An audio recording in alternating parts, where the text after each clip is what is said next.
None of my videos are meant for everybody. So if you resonate with certain topics and certain videos, take what you can get from it. But in this video topic, I want to talk about those who got forced to separate from the rest of the world. And I'm not talking about separation for just a season, but separation for life. Now, as a kid, you may have felt like the one, odd one out. As kids, or as humans, really, but mostly as kids, we mostly well, we identify ourselves with our environment. Our environment makes us who we are. Now, force us to move to a different environment, and we're forced to reconsider who we are.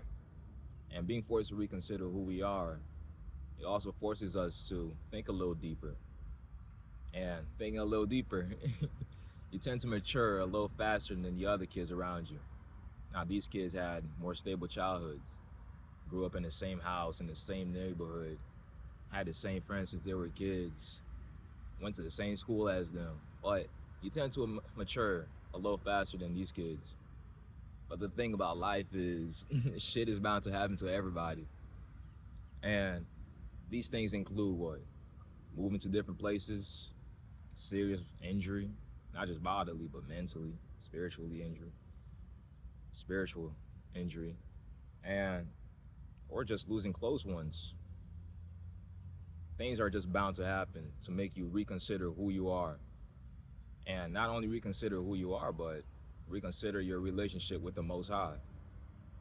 Now, in my case, I attended 5 different elementary schools, 2 of which were in a different country, one of which was in a different state. So, as a kid, I always felt more alone because I couldn't form these long lasting relationships.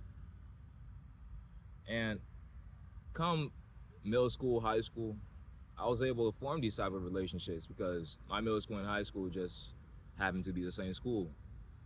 And when I attended university, all glory be to the Most High, I was blessed to be able to attend university with those same friends who I knew from middle school and high school. So I knew these guys or these gals for well over a decade. That was blessing. Not bad for a kid who grew up with an unstable childhood. All glory be to the Most High. But going to my junior year of college, one incident happened, or I should say it was 2 separate incidents, but it may have just been one incident that led to those 2 separate incidents that happened. And that's a topic for another video. But when these 2 incidents happened, it forced me to separate from those group of friends because I'm not going to force my friends to choose who they're loyal to. I'd rather separate myself from everybody altogether.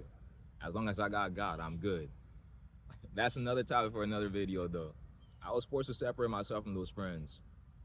And for the first time in over a decade or so, I was forced to reconsider who I was.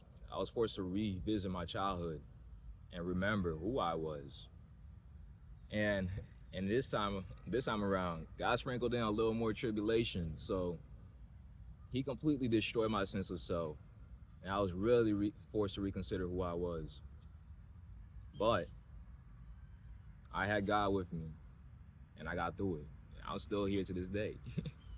All glory be to the Most High. Now the point I'm trying to make is, despite your painful and isolated moments in the desert, just know that God goes before you to pave the way. And not only that, he's also with you along the way. He's protecting you, watching over you. He will help you get through those isolated moments, those painful, isolated moments. And he will help you he will help you rediscover who you are, not only within him, but altogether. You will rediscover who you are with God. Hashem family.